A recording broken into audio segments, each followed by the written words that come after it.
makes the list, and the second was that I had to have read it multiple times because sometimes on a second read it just doesn't work as well. So, the books that I'm going to talk about today are books that I think have the potential to make the ultimate all-time favorite list, but they're not there yet because I've read them within the last 3 years and I haven't reread any of them yet. One of the things that you may have noticed on my last video was that it was very white. All of the authors are white on my ultimate all-time favorites, and part of the reason for that was that I did not pay any attention to reading diversely until about 3 years ago. It just...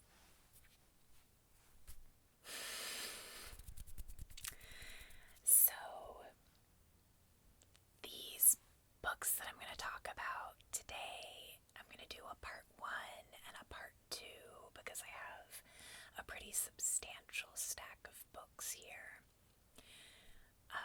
This is a much more diverse author list, and that's something that I've really focused on in the last 3 years, and it's something that I'm rather proud of myself for making pretty significant strides on. So, if you're someone for whom reading diversely is important, then you'll probably like this list of books more than my last video. And without further ado, let's get into it. So the first book that I'm going to talk about is We Ride Upon Styx by Quan Berry.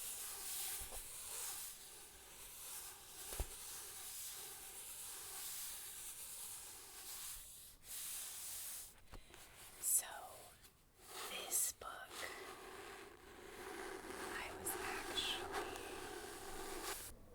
shocked by how much I loved this story. I got this as the book of the month for the Feminist Book Club. It's a subscription service, and they pick a book every month. And if you don't think that you're gonna like the book, you have the option of swapping out for a different book. But they have like a limited list of books that you can swap out for. They're very small, they don't have the big buying dollars. They don't have a huge publishing house behind them. They're just a group of women that love books and want to share them. This is not sponsored, by the way. I just like the Feminist Book Club. So, I don't remember which month this was the pick for, but I think it was like February of last year, of 2022. But I could be totally wrong. I should have looked that back up, but I didn't. And I was going to swap this book out because the theme for the month was women in sports. And I am not a team sport person. I don't know anything about team sports. They don't interest me. I don't follow football or soccer or baseball or any of that. And this book is about a field hockey team. So I just didn't think it was going to be that interesting. And then I missed the deadline for swapping out my book. So this is what I got, and I thought, well, it's here.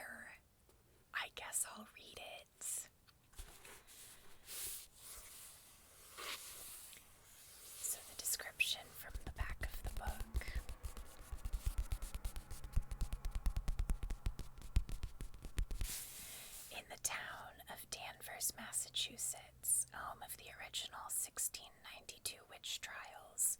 The 1989 Danvers Falcons will do anything to make it to the state finals, even if it means tapping into some devilishly dark powers.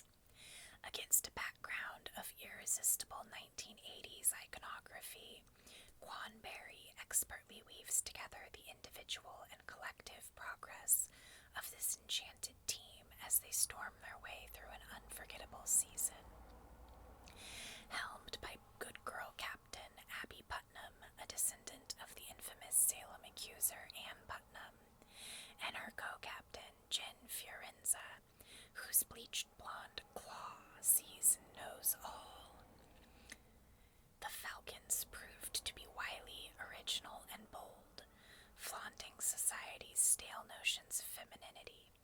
Through the crucible of team sport and, more importantly, friendship, this comic tour de female force chronicles Barry's glorious cast of characters as they charge past every obstacle on the path to finding their glorious true selves.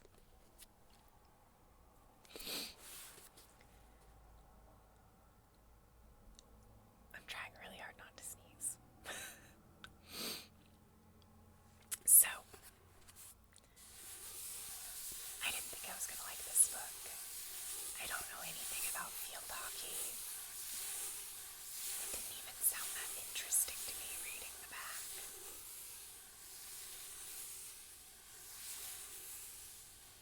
But I actually ended up loving it. It's written from, you get like pieces of the perspective of every member of the field hockey team. They each have their own personal obstacle that they're trying to overcome. They all think that they've made a, pact with the devil. And it is funny. It is entertaining in ways that I did not anticipate. It's much queerer than that description makes it sound. Like, we do have queer characters, we have trans characters. In fact, I think so the trans character is not revealed until like the epilogue of the book, but it's pretty obvious, at least to me it was, through the whole thing, what was the story arc going on there.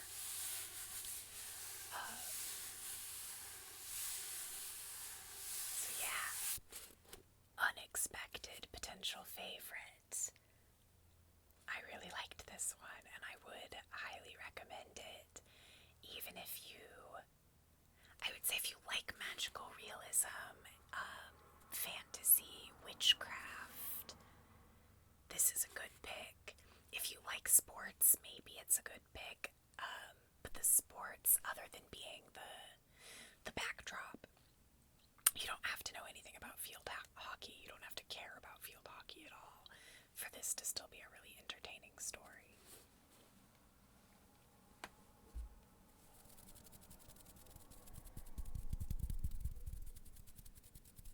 So next up on my list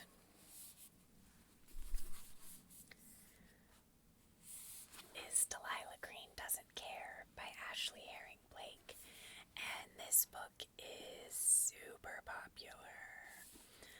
It's definitely been getting attention in the queer romance genre, and sometimes super popular is not well deserved. I really liked it though. I picked it up on impulse at Barnes & Noble. Basically,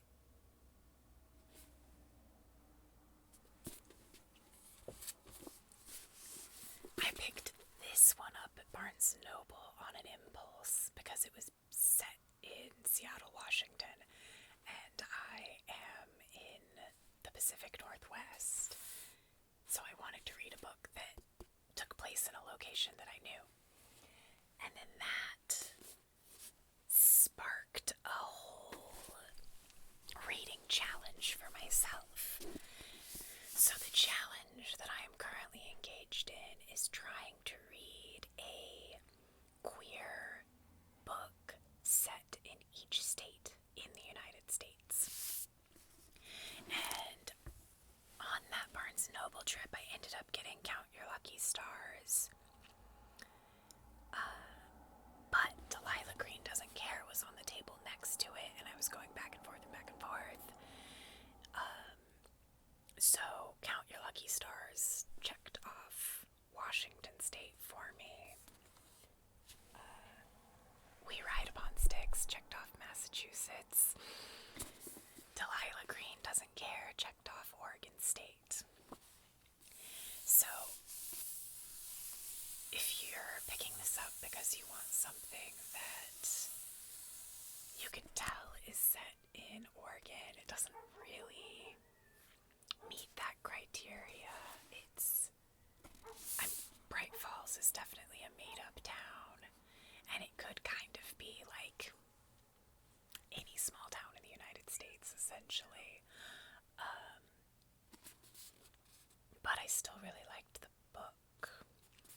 So it is a romance, but the reason that I think that this story worked really well is that it doesn't take very long for our cover couple to get together, not in an insta-love attraction kind of way, because I really don't like that in books at all. But the will they, won't they is not the main thrust of the story.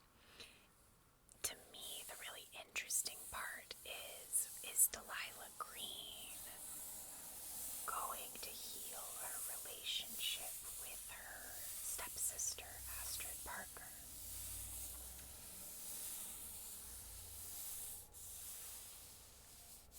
So, from the back of the book,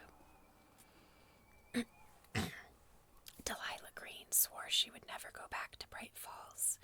Nothing is there for her but memories of a lonely childhood in which she was little more than a burden to her cold and distant stepfamily. Her life is in New York, with her photography career finally gaining steam and her bed never empty. Sure, there's a different woman in it every night, but that's just fine with her. When Delilah's estranged stepsister Astrid pressures her into photographing her wedding with a guilt trip and a 5-figure check, Delilah finds herself back in the godforsaken town she used to call home. She plans to breeze in and out, but then she sees Claire Sutherland, one of Astrid's stuck-up besties, and decides that maybe there's some fun and a little retribution to be had in Bright Falls after all. Having raised her 11-year-old daughter mostly on her own while dealing with her unreliable ex and running a bookstore, Claire Sutherland depends on a life without surprises, and Delilah Green is an unwelcome surprise. At first. Though they've known each other for years, they don't really know each other. So Claire is unsettled when Delilah figures out exactly what buttons to push. When they're forced together during the gauntlet of wedding preparations, including a plot to save Astrid from her horrible fiancé, Claire isn't sure that she has the strength to resist Delilah's charms. Even worse, she's starting to think she doesn't want to. So the back of the book makes it sound like it is a pretty traditional romance, other than being sapphic. But the reality of this story is that it is about friendship. It's about healing the strained familial relationship between Delilah and Astrid. It's about how far friends will go to get you out of a bad situation. So I really like this one, not for the romance, but for the friendship story. strongest suit. So yeah, it was a fun read. Plus, I like Delilah. She's got a lot of attitude. And Claire has some very stylish vintage clothing, which is fun. A fun detail.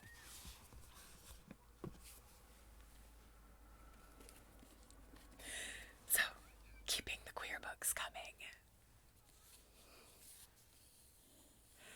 This is The Heartbreak Bakery by A.R. Capetta. This is maybe technically young adult. The characters in it are like 17, but it doesn't really read like young adult to me. The characters are mostly acting much older than their stated age. So I keep this one shelved with my adult fiction rather than with my young adult, which is downstairs. And one of these days I'll do the bookshelf tour so that you guys can see it all.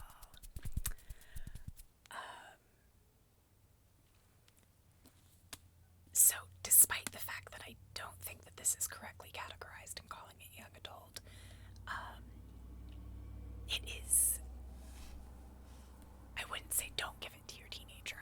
It's perfectly appropriate for a teenager to read. I just don't think that the characters come across as teenagers. And that is really my only complaint about this book.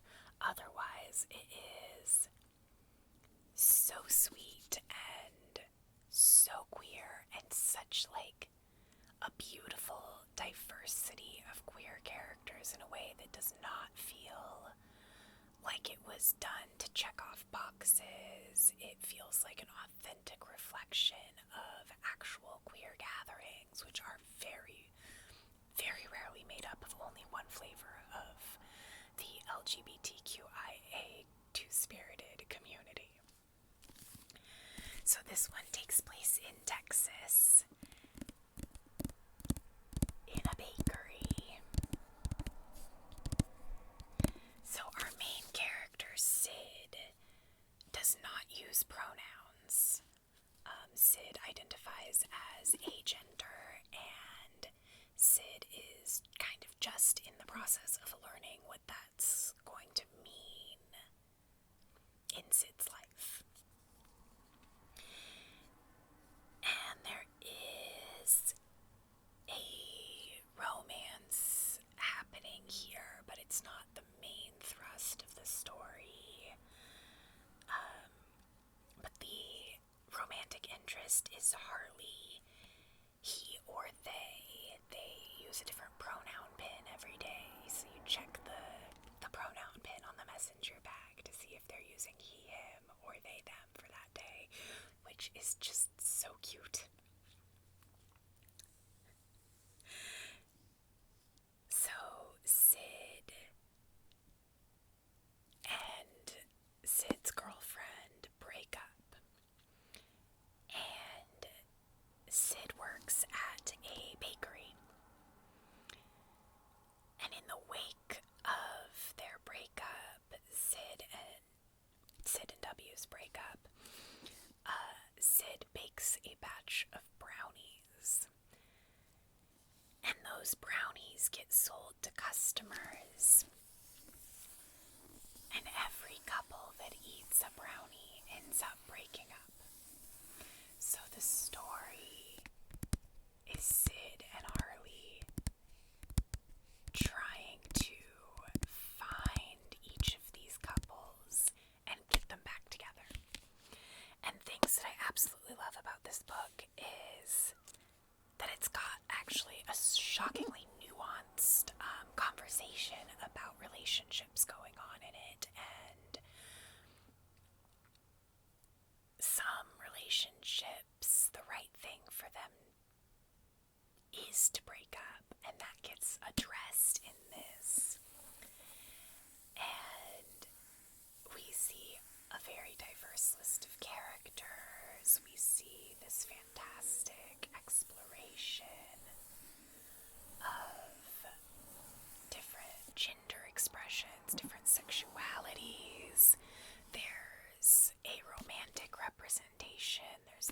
sexual representation,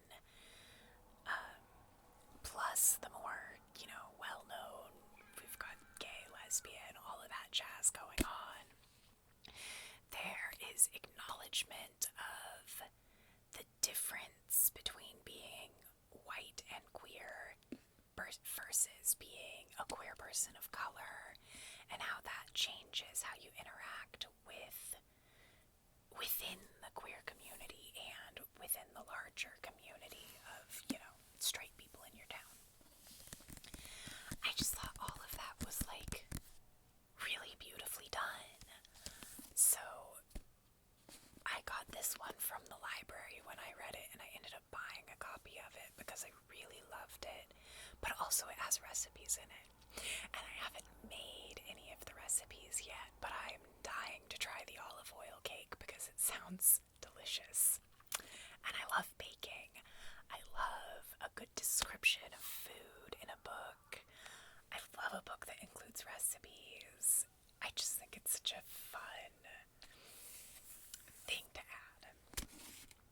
So I haven't made any of the recipes. I can't speak to how good they are, but I will say that I am an experienced enough baker that I can look at a recipe and say, oh, that's not gonna work, and none of those set me off as being absolutely not correct.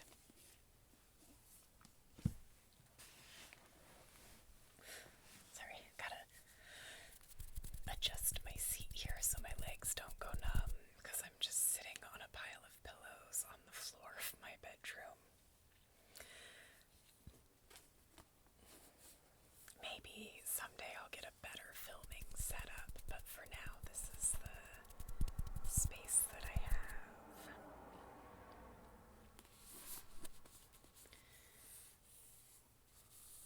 So the next book I want to talk about is A Master of Djinn by P. Djèlí Clark.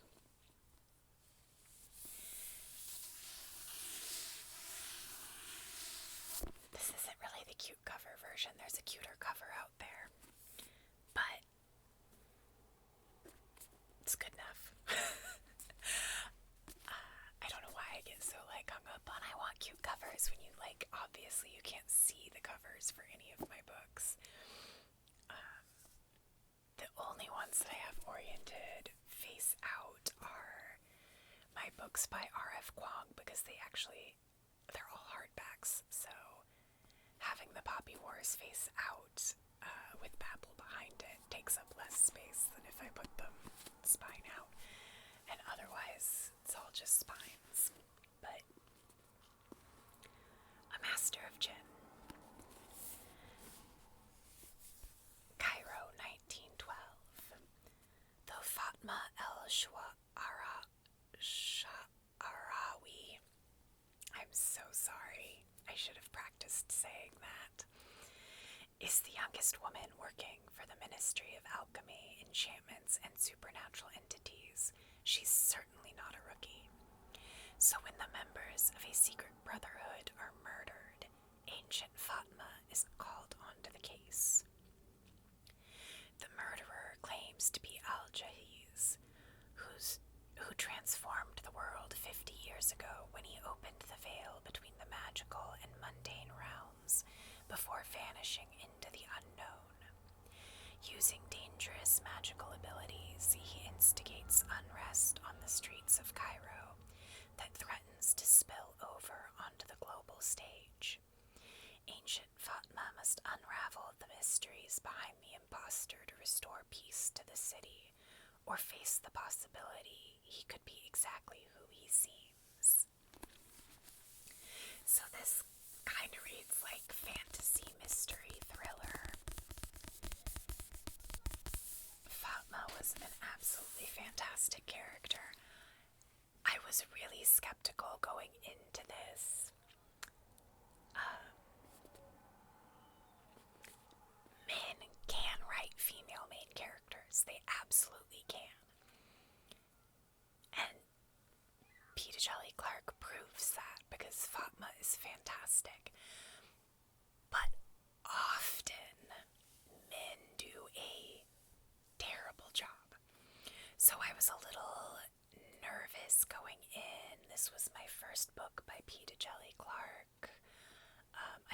Shout is really popular, but I like to read books that spark more joy than I think that that one is going to, so I haven't worked myself up to read it yet. Plus, my library doesn't have it, which is kind of a bummer. And sometimes I get really mad that I have to spend the same amount on a novella as I do on a full-length novel. That's neither here nor there. I was shocked by how good a job Pete Jelly-Clark did with Fatma. Also, there's no hint of it in that description, but she is a lesbian. So this is another, like, surprise, it's queer book. Which is a thing, I guess, that has happened to me at least 3 times that I can think of off the top of my head. And I don't understand why that gets buried in book descriptions sometimes. I don't know if the publishers think that it's gonna, like, sell better if you don't tell people it's a queer story, but actually, that's probably exactly what it is.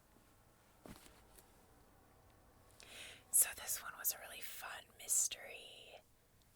I am really looking forward to rereading it because if I'm being totally honest, I don't remember the details very well. I do remember there are genies, there's magic, there's different sects of Egyptian gods going on.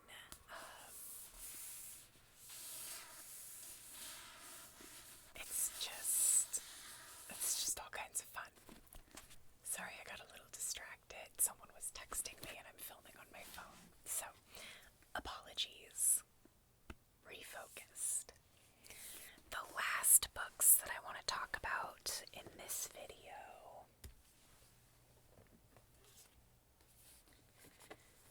technically 3 books. I'm gonna treat it as one. So, the Broken Earth trilogy by N.K. Jemisin. Let's see if we can.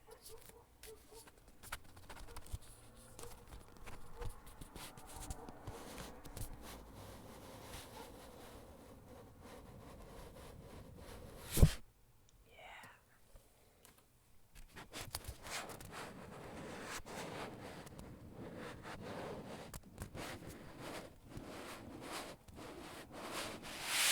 It's kind of a fun sound. So, the 5th season is the first book. The Obelisk Gate is the second book, and can we just talk about how beautiful that cover is and how annoying permanent stickers are, because it's not a sticker, it's part of the cover. And then the 3rd book, The Stone Sky, which also has the sticker. So what the sticker says is, winner of the Hugo Award. These books won in 2016, 2017, 2018. This also won the Nebula Award for 2018. And some awards mean nothing to me. Some literary prizes, I'm like, whatever. But the Hugo Award is generally a pretty decent predictor for me if I'm gonna like a book or not. So that was a good selling point, even though I'm totally angry that that's not a sticker and I can't take it off because it's covering part of the beautiful covers. So I am working on collecting all of N.K. Jemisin's work. Although so far I've only read The City We Become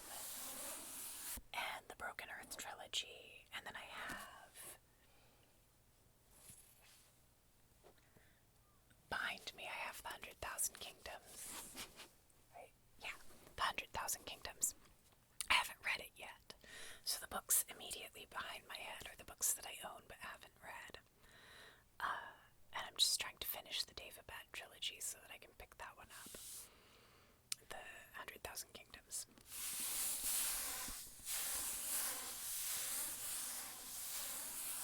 So, the Broken Earth trilogy I was gonna do as a buddy read with a friend of mine, and we had agreed to start on a particular date and then read so much by the next week, or next couple of days, I don't remember exactly.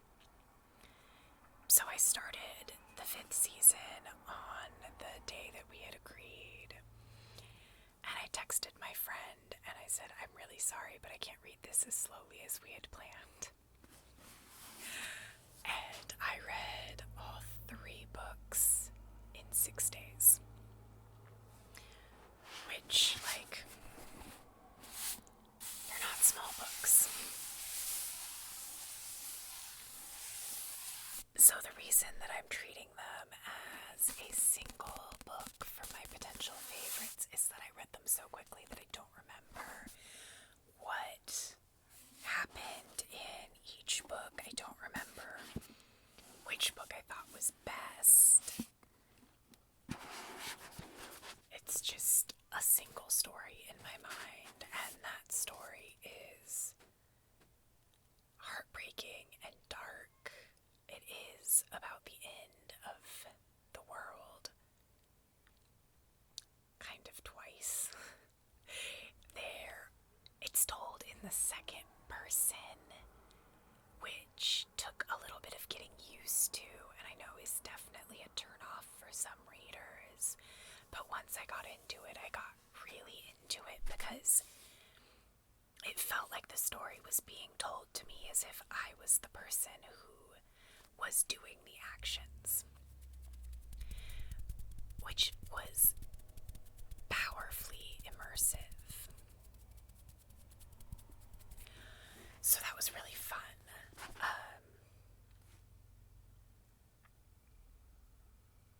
I don't want to say that much about it because I think that it's a story that's best engaged with by just jumping in and reading it.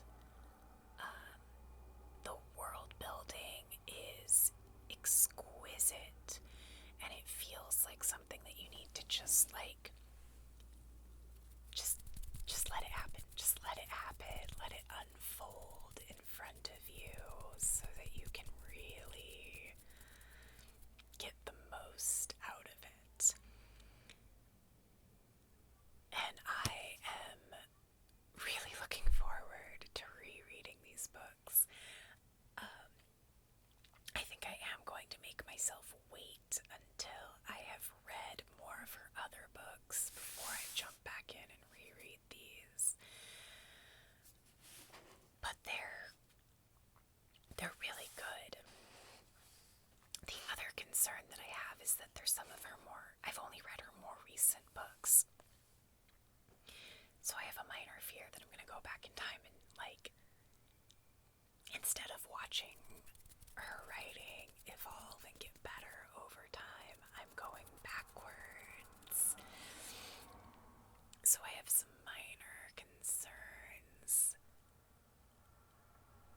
that I'm going to be disappointed the further back into her work I go, and I'm really hoping that that's not going to be the case. We'll see. Absolutely nothing will ever make me regret reading these books, though. They were so good. So,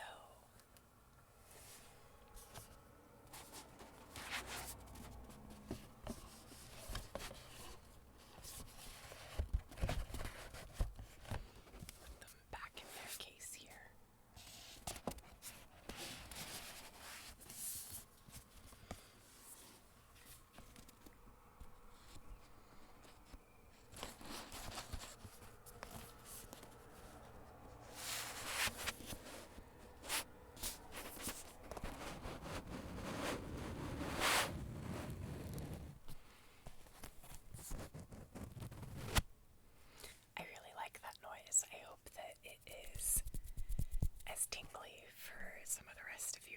as it is for me, because it works for me. So that's the first half of my list